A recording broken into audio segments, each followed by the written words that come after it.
boo leen mënee taxaw sax di fenal sa les licenciés yoo xamante ne que ni ngeen jàpp ay nit toroxal leen ba pare taxawaat encore di leen humilier. tata moo tegal la ci tey mooy policier yooyu ñu dàq ñoo ngi def conférence de presse policier yi. yónnee nañ ma vidéo bi damay bàyyi ba ma wàcc ba ma. d'accord ba ma eggee kër ga ma jëlaat temps bi dégluwaat. xaw ma nag lu tax ñuy def conférence de presse xam naa dañuy leeral li Sonko wax. ok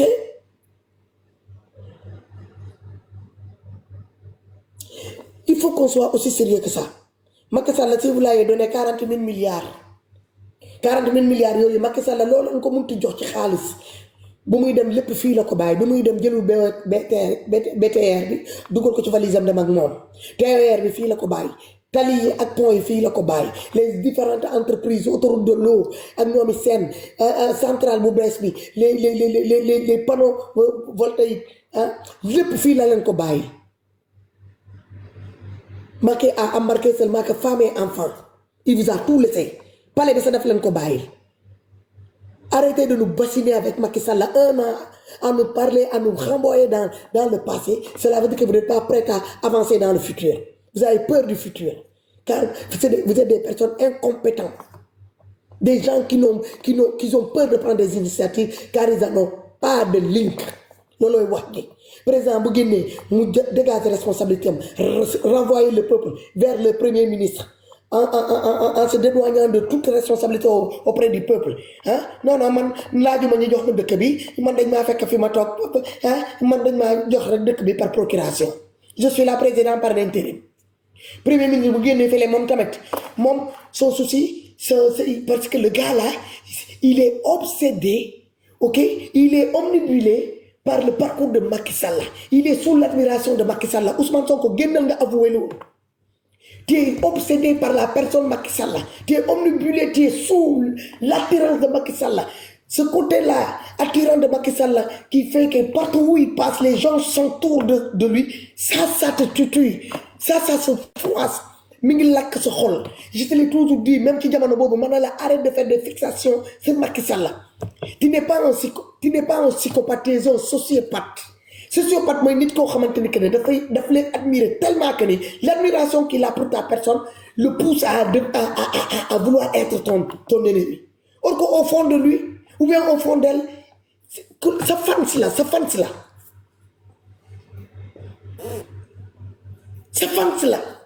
Ousmane il est sous l'admiration de Macky Sall. Moi je trouve qu'il l'admire trop. Il l'admire trop. Parce qu'on peut pas être haineux envers une personne comme ça. Malgré que tu lui as serré la main, tu lui as demandé pardon devant sa femme, tu as demandé pardon à sa femme. Vous avez mangé là-bas, vous avez bu des boissons frais. On vous a accompagné avec des capotages, des accolades. Les pardons qui ont été dus. Macky Sall vous a tendu la main. Macky Sall vous a dit qu'il a des lignes qu'il sait comment faire pour vous aider à avancer. Vous accompagnez pendant 2 ans, tant que vous avez besoin de lui. Il vous a même laissé un numéro de téléphone qu'il a laissé à personne au Sénégal, que personne n'a. Ce numéro de téléphone là, Bassirou Diomaye là. Je parle en connaissance de cause. Au début, c'est Macky qui est appelé pour demander son remplaçant, Diomaye, s'il a besoin de quelque chose. Quand vous êtes parti aux États-Unis, là, pour aller chercher de l'argent là, qui est venu à votre secours? C'est pas Macky Sall là? Pourquoi vous n'êtes pas honnête? Pourquoi vous ne voulez pas dire la vérité au peuple sénégalais? Quand j'entends un président de la République qui dit que moi, quand ils étaient en prison, ils avaient tourné le dos à ce fameux projet d'amnistie pour être amnistiés et tout ça là. Ils sont sortis en prison comment? Ils sont sortis en prison comment?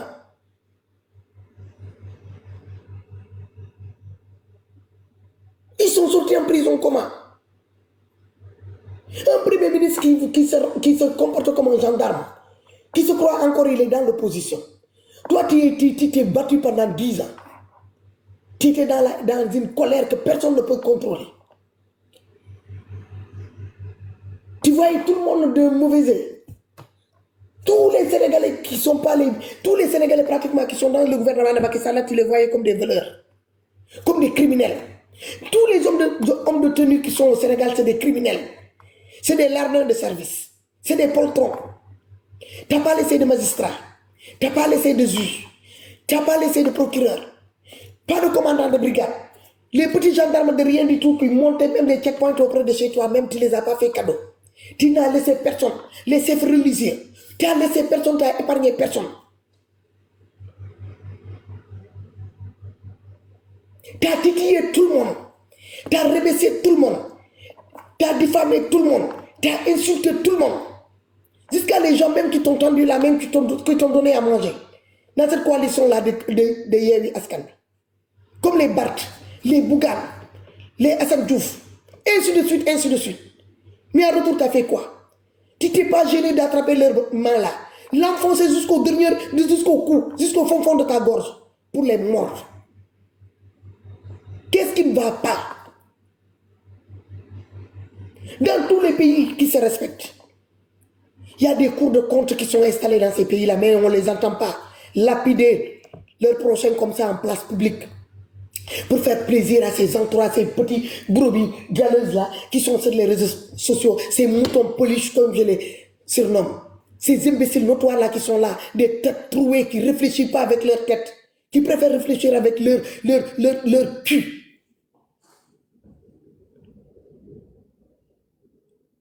T'as réuni tous les ratés de vie, tous les ratés de l'immigration, autour de soi-disant un projet qui se soldait avec une illusion. Parce que car il n'y a rien. Car il n'y a rien. Toi-même tu sais que tu n'as rien. Tu as vendu un rêve qui n'existe pas. Car tu n'as pas les moyens. Tu avais un projet. Mais à côté de ce projet-là, il n'y avait pas de programme. Car s'il y avait un programme, il y aura quelque chose de défini. Tu n'as rien à servir aux Sénégalais. C'est comme quelqu'un qui se lève un bon jour, moi, je veux ubbi restaurant. Je veux ubbi restaurant. Je veux ubbi restaurant. Ñi jox ko xaalis ñu ne ko xaalis baa ngi nii mu dem mu ubbi benn place mu fay caution fay lépp jënd table jënd ay assiette jënd ay cin jënd lépp finalement li mu war a togg sax defar ay menuyam yëpp teg carte mère ñoomi seen mu teg frigo mu teg congélateur mu teg le jour ji mu génnee pancarte teg ko ci bunt bi client yi ñëw taxaw jënd ak li mu leen war a servir mënu koo am parce que la parle mu amul xaalis bu mu ko war a di c'est pareil. Illusion nga jaay sénégalais nee naa la projet day ànd ak programme day ànd ak xaalis parce que xaalis boobu tamit pour nga mën koo am il te faut des links. C'est dommage nga jël Sénégal sombrer ko dans une bassesse qui restera dans les annales. On est la risée de la sous-région. On est la risée au niveau international. Aujourd'hui, les Sénégalais ne sont pas respectés au niveau international comme au niveau national. Tout le monde se ricane de nous. Tout le monde se fout de la gueule des Sénégalais. On se moque de notre président de la République. On se moque de notre premier ministre. Vous avez transformé ce hémicycle qui est l'Assemblée nationale qui devait être le portrait des Sénégalais en une scène de théâtre. Un président de l'Assemblée nationale qui n'a même pas un certificat d'études. Un premier ministre qui vient là-bas là, qui se trompe des dates. Un premier ministre qui vient là-bas là, qui est là en train de comme s'il était sur un trampoline. Je vous ai dit que c'est un jeune qui a 16 ans. Il est en pleine crise de puberté. Parce que c'est comme ça qu'il se comporte. Il est là à se balancer. Comme un monsieur qui est assis sur un balançoire. Car il ne prend pas les Sénégalais avec leurs problèmes au sérieux. Il y a la carence alimentaire. Les gens, ils ont des problèmes pour payer leur loyer. Les gens, ils ont du mal pour subvenir à leurs besoins. On ne mange pas à notre faim. Les Sénégalais ne mangent pas à leur faim. Pour se soigner, c'est quasi inexistant. La facture d'eau, exorbitant. Facture de courant, exorbitant. Bourse scolaire, quasi inexistant. Bourse familiale, stoppée. Remplacée par quoi? Par des audits. 1 an d'audit. Pendant ce temps-là, vous êtes en train de vous boulimiquer, vous êtes en train de vous ballonner le ventre là avec l'argent des Sénégalais. Vous êtes des boulimiques, des personnes malhonnêtes. On tapote. Non, la Maëva, je suis très remontée là. Je suis très remonté. C'est pas pour monopoliser la parole, mais je suis ma très tegal la remonté. publicité nga reetaan. Non, beaucoup de ré. Et de répondre à... L'heure est sérieux. dëgg la. Maïba, l'heure est très sérieux. wallaay Moi, dëgg cette publicité-là ne me fait pas ricaner parce que quand je regarde les Sénégalais là, je rentre dans mon inbox, me déglu ben audio, ñaari audio, j'ai plus envie de prendre mon téléphone en main, d'écouter mon téléphone.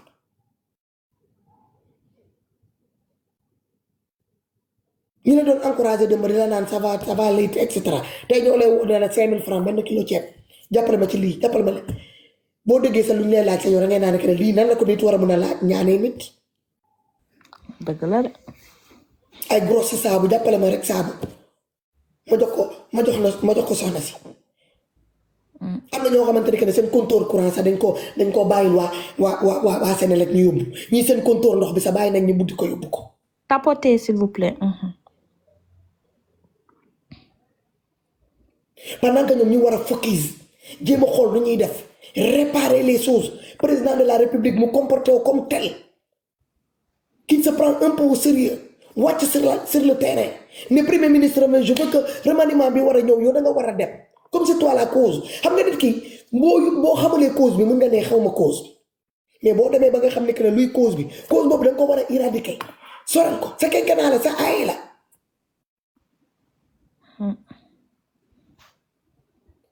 nga ne ko demal nga toog may ma tuuti le temps de faire ces gens-là qui sont partis c'est pas trop tard Sénégalais le sol sénégalais a des potentialités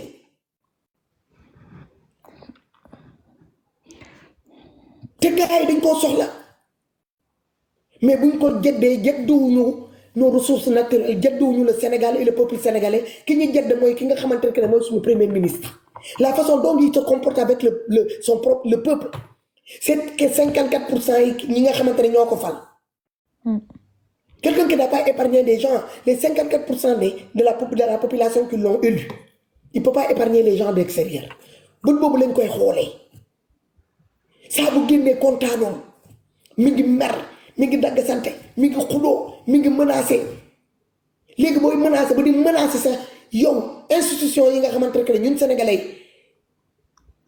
ñun dañ leen waroon a respecté ndaxte ñoo yore suñu ak suñu yelleef war a bu ñu protéger ak suñu bien boo leen demee ba ngeen di banaliser ñooñu jël leen di leen teg place publique di leen humilier ngay yéeg ci élection yi passé toroxal suñu institution boobu di suñu justice di humilier ces gens là qui représentent ces institutions yooyu te nekkaluñu la fi parce que yow décret moo la fal tandis que moom président de la république mi nga xamante ne moo la bàyyi lépp il a été élu au suffrage universel député yooyu nga xamante ne ñoo la nekk dina tàccu la majorité mécanique la même suffrage yi ñoo leen fal pare que waaw sama waa ji ndaxte peuple bi ñett yi la am ñett yi lay fal nekk leen ay nit bu ma gisee Guy Marius Sagna nee na moom tamit day ñëw il va jouer le deuxième Amadou Ba dans notre hémicycle contre qui contre Macky Sall yéen Macky Sall da ngeen am makaama boobu.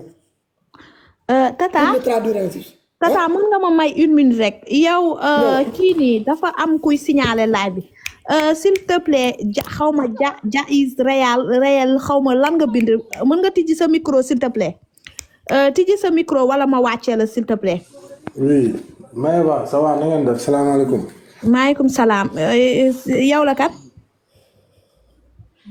bon man la benn sénégalais bu bëgg a waxtaan ak yow rek gis li ngay supporté ma bëgg see dugg rek c'est tout loolu kese la. d'accord parce que am na kuy signaler live bi moo tax ma ne na nga tijji sa micro. non. d'accord non amul souci kon ci suuf la. Fatoumata laa doon déglu nii parce que yàgg naa ko suivre quoi même yow dama la yàgg suivre dama doon déglu rek pour xool. non d'accord amul souci non dafa am kuy signaler live bi keroog nii lañ tëbalee sama compte man su ma la xamul dama lay ne na nga tijji sa micro. c'est vrai. waaw Fatoumata continuel maman naa la jox modérateur Fatoumata continuel s'il te plaît. ok kon xaaral ma tëdd tapote leen am na kuy signaler live bi s'il vous plaît tapote leen. moom laa nekk di wër nii ki nekk di signaler live bi daf ma bindaloon ci kaw gis naa ne que ni depuis sànq ba léegi. waaw moo ngi signalé live bi waaw mi ngi signalé xaaral moom laa nekk di kii nii dinaa la ko won léegi pour nga jàng nga bloqué ko. parce que mi ngi bind dinaa nekk ne Fatoumata ñun da nga war a gore xaw ma waree ba. xaaral wut leen commentaire boobu kooku mooy signalé live bi s'il vous plaît. mooy signalé live bi waaw mooy signalé live bi moom moo nekk di signalé live bi parce que fi may laal mooy métti gis naa ne que ni mi ngi asannoo sànq ba léegi boo leen ko gisee na chuté duma la tontu. dama laaj Ousmane continuer rek su kiiwee dinaa xaw ma lan la tudd mais dinaa wut. exact non Fatoumata continuer rek continuer. donc Maïva. man bu ma gisee un Guy Marius Sagna ndeysaan mi ñëw nee na moom day dugal benn projet de loi pour une quelconque poursuite envers l'ex-président de la République du Macky Sall ma ne ko xanaa moom duy déglu demul xool article yi demul xool moom li mu bëgg a dugal noonu pour cette mécanique de masse bi pour ñu ñëw ñu voté ko comme ñëw nañu ñu falsifier la loi amnistie bi bu ñu mënee defaat encore pour beneen tamit pour jéem a xool nu ñuy def pour Macky Sall parce que Macky Sall fu ñu ko jaaree yëpp il les a humiliés en plein jour Macky moom mi ngi fël di jalonné di dem du seen masse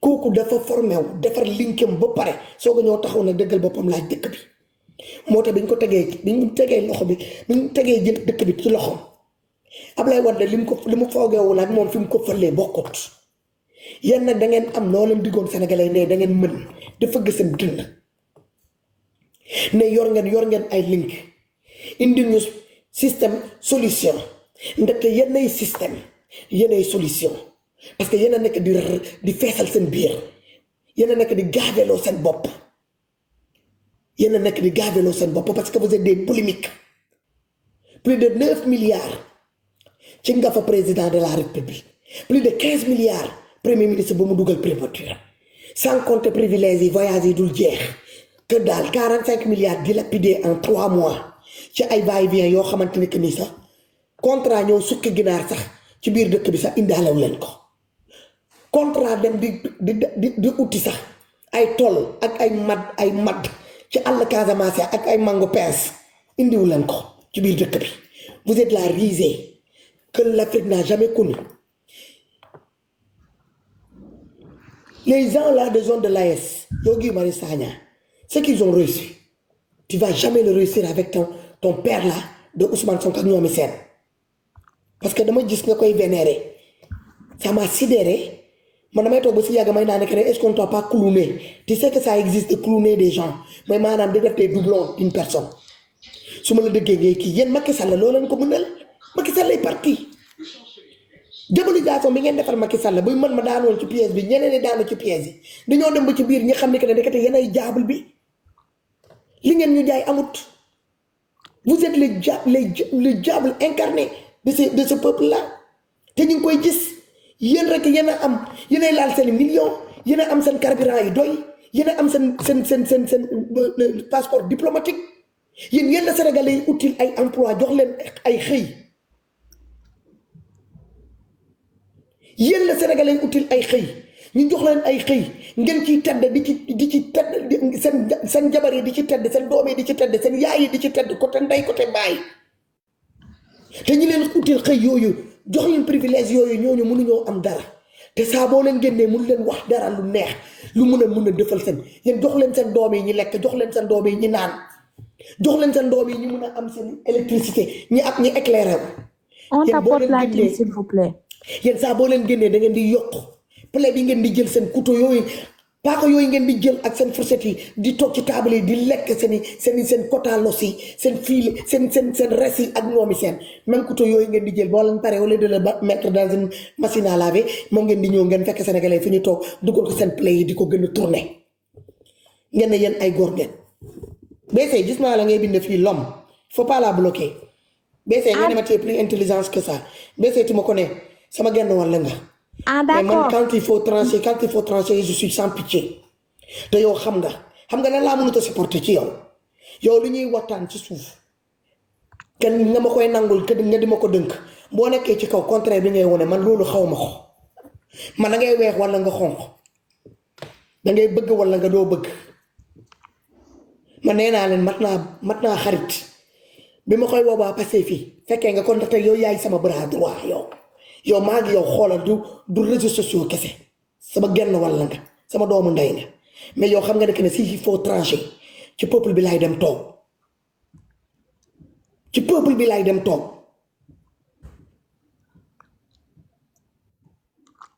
peuple bi mooy sama priorité man that's my priorité man toppuma lu neex doomi aadama surtout les gens là qui sont à la tête de ce pays là xooluma lu leen neex je m'en cabamais royalement de leur gueule car je sais que c'est des feignants c'est des boulimiques c'est des obsédés c'est des rancuniers c'est des nuls à chier c'est des personnes médiocres acclamés par des rats de goût qui sont là insultés every single day papa et maman enfant bàyyi ñu kenn épargne ñu kenn ci loolu la ñu war a wax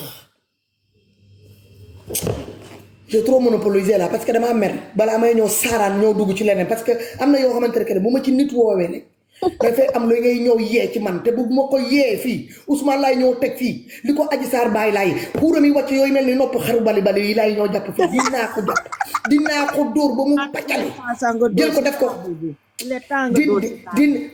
dina tasaaru ma jël ko def ko pâté de chien ñëw jox ko xaga bi nekk sur les réseaux sociaux affamé na yaa ngi dégg ñi lekk ko parce que man y a de ces choses j'aime pas qu'on me les caresse par la sens du poil billaay bugguma ku may ñëw fekk fi ma toog nga ne danga may ñëw ruux te ku ma ruux rek nga xam ni que ne ruux nga siiro te lu bëri boo gisee may abstenir c'est à cause de mon mari parce que quoi qu'il soit sama nawlee la fi ma yem loo rek laa mën a yem mais sama lamiñ baa ngi xasan c'est envie de donner un grand coup sur la table de tout rajaxee ma dem sama yoon parce que mën naa ko am naa xam-xam te xam naa leen Ousmane xam na ne que ni man sama ñaari laay xajal ci moom dinaa ko yëngal te li may def ci moom temps yi métti na ko métti boo xamante ne que man xam naa fi mu ko toll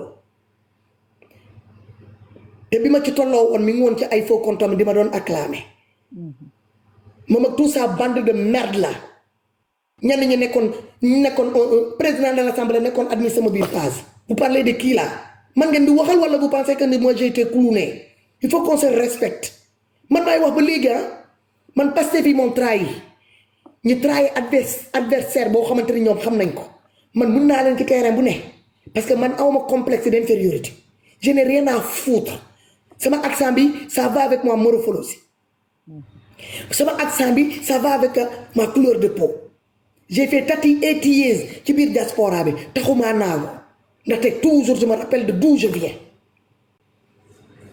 fàttewu ma ñu ma bàyyi sama ginnaaw mënoon naa ne que je n'ai rien à foutre chef de secteur là je n'ai rien à foutre je travaille le matin personne ne me contrôle j'ouvre je ferme mais dama bàyyi loolu yëpp ñoo toog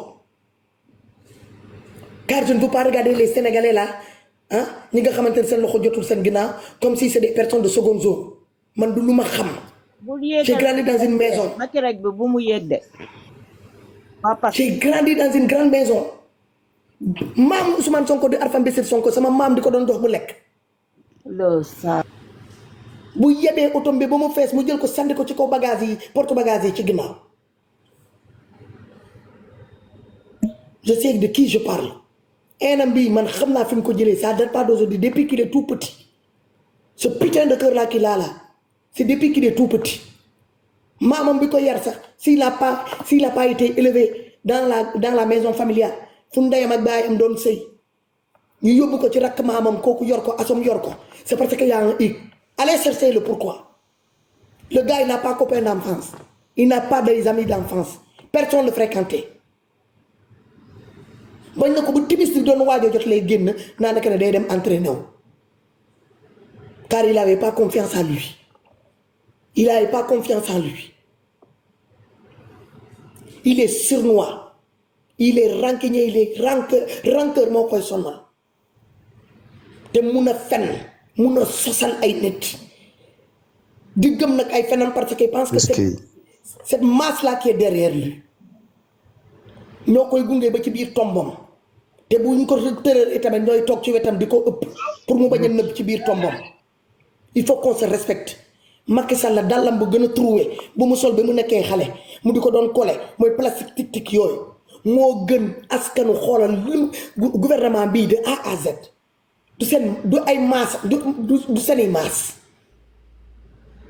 Macky tu le regardes, tu sais que c'est un homme d'État. Il est impressionné.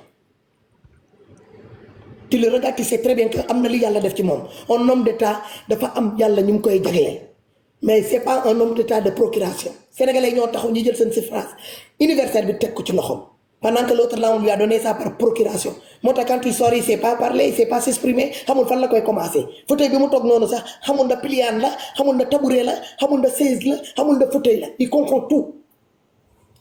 Moi je refuse qu'on vienne me la faire à l'envers. Je ne vais pas me laisser enculer par des de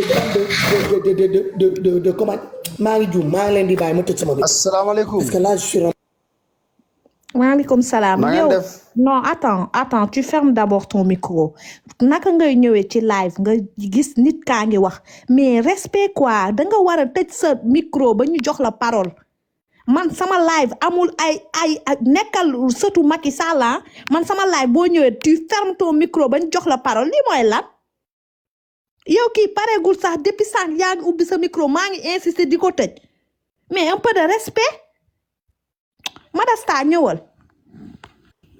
waaw 1 minute Macky rek waxal ma 1 minute rek 1 minute Madasta ñëw Macky rek. Maman Africa kii Jóob la. non du yow beneen Macky rek. woo tax ma naa ok d'accord. Thiam Babal maa ngi leen di. Thiam Babal ok waaw kay. D'accord Madasta ñëwal munoo Macky rek s'il te plaît tëjal sa micro Madasta s'il te plaît bu fekkee da nga jàpp nga bind ci suuf da nga jàpp comme ça ñu jox keneen Madasta da nga jàpp da nga bëgg ma eggali. waaw kon xaaral ñuy wax waa léegi xaaral ñuy wax après nga kii moo ci topp xaw ma yéen seen tur yi xaw ma lan réel ñëwal waaw Jazz réel s'il te plaît ñëwal. salaamaaleykum may wax waaw voilà maa ngi leen nuyu yéen ñëpp Fatoumata laa doon déglu sànq ba léegi quoi maa ngi leen nuyu yéen ñëpp. merci tata Fatoumata li nga développé am na solo. waaw moom mooy loolu quoi moom dañ koy suivre bu baax bon man may wax xam nga man laay laajte rek man damay laajte ana opposition bi quoi ana ñoom Abdou Mbow ana ñoom kii pourquoi ñoom ba léegi mënuñu fëgg si taal bi wax ak saawaay quoi.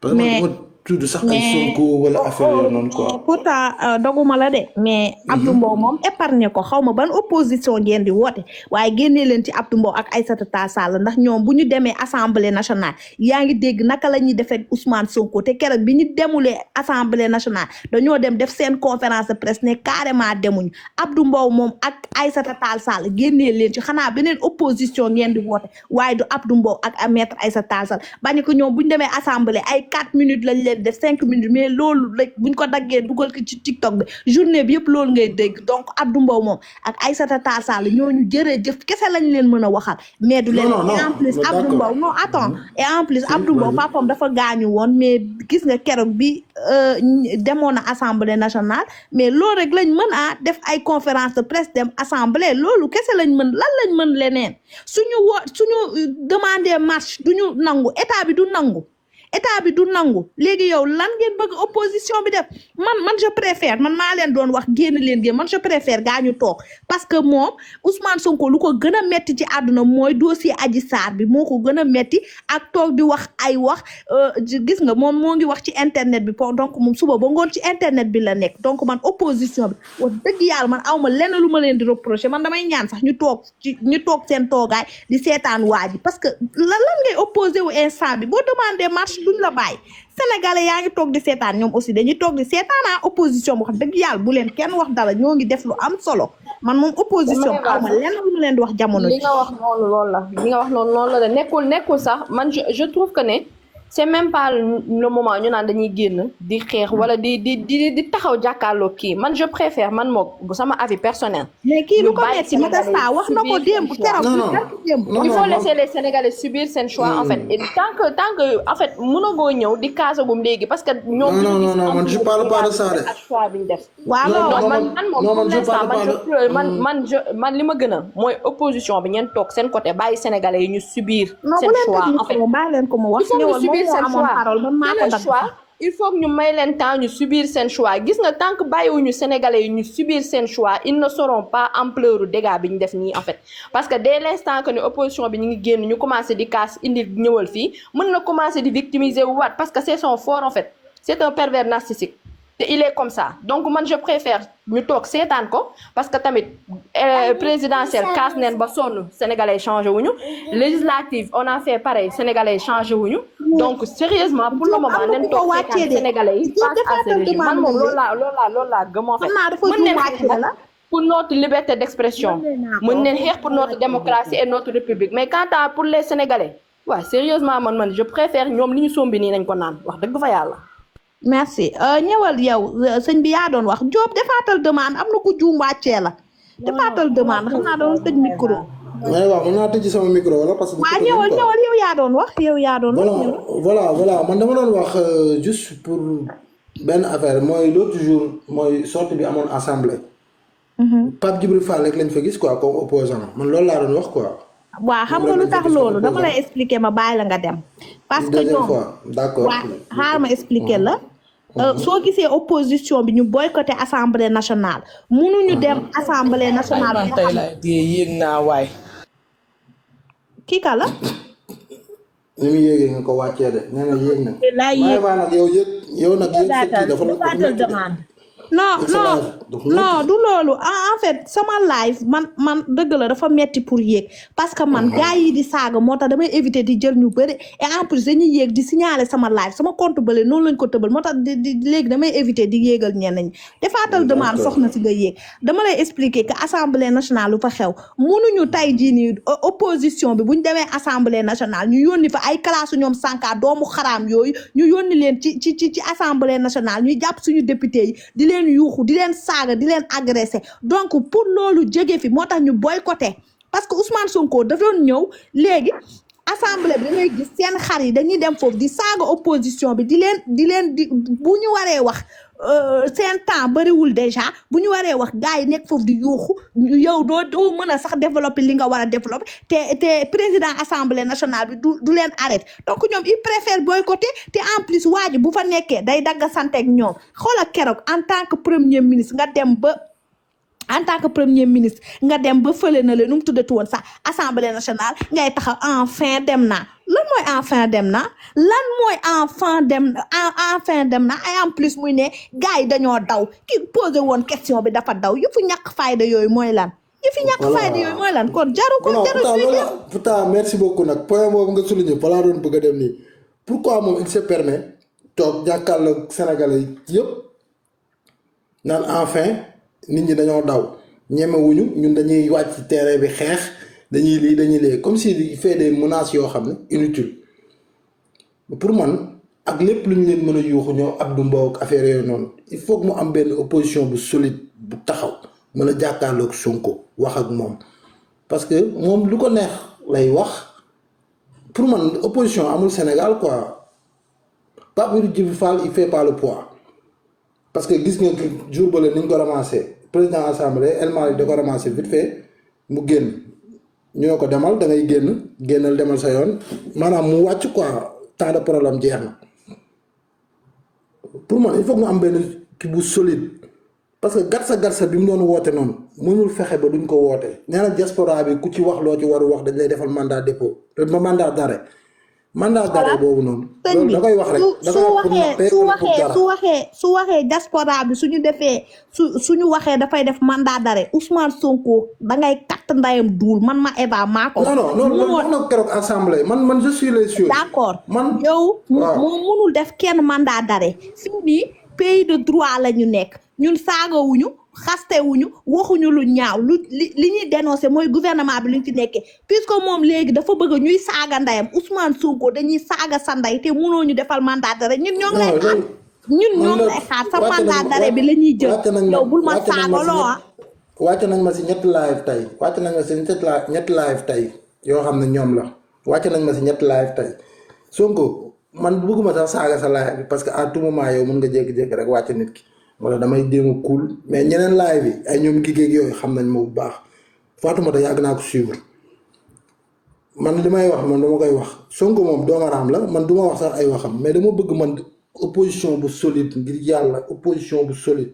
Sénégal actuellement nii dafa metti gis nga ñi àndoon ak ñoom sax ñoo lay woo naan la dugalal ma benn 50 euros ñii 20 euros ay 12000 ay yoo xam ne di n'importe quoi la lay demander nga xam ne Sénégal dafa metti te ñoom ñoo àndoon ak Pastef ay ñoo xam ne dañ naan la ba ñu xëyee ba léegi teguñu cin il se permet moom mu teg def benn koppateem toog assemblée di wax du n'importe quoi li muy wax yëpp ay fen la le Sénégalais souffre Sénégal dafa metti actuellement nii opposition man bu solide ñoom Abdou Mbow man ñoom laay wax man Abdou Mbow moo gisoon fenn buy def dara man dinaa fa dugg wax ak moom su ma amoon numéro naa ko woo il faut gars yi jàkkaarloog Sonko parce que li muy def nii nappaate la ay ku mën na nga ñëw ku mën na nga wax ñu bàyyi ñi ñuy yónni affaire yooyu noonu man yàgg naa suivre say live et tout mais actuellement le Sénégal souffre te ñun ñii ñoo war a jàpp ñun ñoo ci war a wax loo xam ne nii ñoom lii lañ doon def saaga ay ndey wax lu nekk ñun saagawuñu diñ bëgg Sénégal bu prospère Sénégal bu mais est actuellement nii comme ni ko Fatima di waxee Diomaye Faye ne fait pas le poids Diomaye Faye n'est pas digne de président ki naan dama soxla gouvernement dama soxla premier ministre bu super puissant mooy toog bi nga siège bi nga toog yow wóoluwoo sa bopp na yow yaa toog ba léegi mënoo génn si diaspora bi sax pour mën a am ay investissement wala nga mën a am ay gars yoo xam ne ils sont dignes du mën a investir Sénégal ngay laaj askanu Sénégal pour ñu cotiser la pour nga mën a développer Sénégal mais fan lañ jëm. merci fan lañ jëm. merci am na solo li nga wax am na solo trop merci beaucoup donc di nga ñëwaat ñu jox Leuz en tout cas man opposition bi lenn laa leen di wax nañu toog seen toogaay ñun dinañ def liggéey bi à partir de 2029 ñoom ñu génn waaw nañ ñu bàyyi Ousmane Sonko rek parce que moom réseaux sociaux yi lay bañ te dina ko dégg na def mandat d'arrêt ku mu neex na ko defal mandat d'arrêt on s'en fout de tes mandats d'arrêt te mandat d'arrêt la boo fi ñëwee dañuy jël mandat d'arrêt lem ko ba mu la ŋaayi sa tuun boobu dugal ci mandat d'arrêt comme ni nga doon jël xale yi di leen sotti chocolat man noonu la ñuy def mandat d'arrêt yi Leuz ñëwal pour yow nit ñi dañ la ragal wala dañ la faale wuñ la fii kenn ragalul fii ragal dëkku fi yow yaa ngi woo sénégalais ku ko menacé rek la bañ te yow xamoo sax li ngay def Leuz ñëwal. salaamaaleykum sama gars yi ziar naa leen. di leen jox seen wàccuwaay xas nga ma nag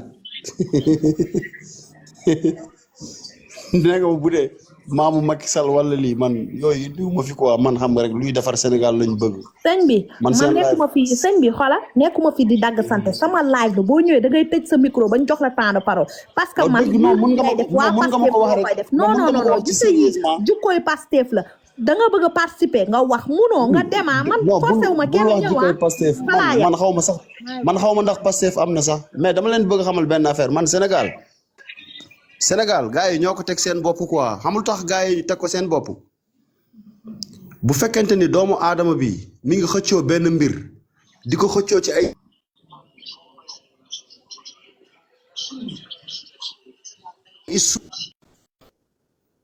Sonko bi muy soxla Sénégal daf ko xëccoo ci doole xëccoo ko ci fit population bi ànd ceeg ñoom mais gars yi dañuy nelaw population Sénégal gars yi dañuy nelaw yéen ñëpp da ngeen di nelaw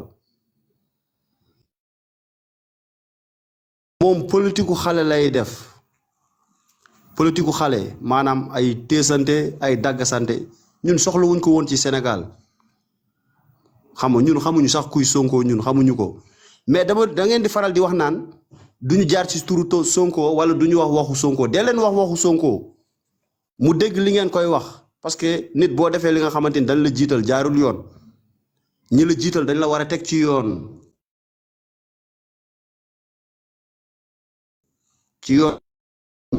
ñaari xale yu ànd yambar bi for xaalis géeree bi ne ko xaalis bi kii réseau baaxul sëñ bi maa ngi jéggalu sa réseau baaxul day kiiwal live bi defaatal demande Cheikh ñoo ngi lay ziar ñëwal Cheikh sa réseau baaxul. Maeva delloo ziar maa ngi lay nuyu bu baax a baax. waa Cheikh mën nga ma may ma dugal publicité rek 1 minute après nga ñëw. waaw vas-y je t'en prie. d'accord tapote leen waaye s'il vous plaît.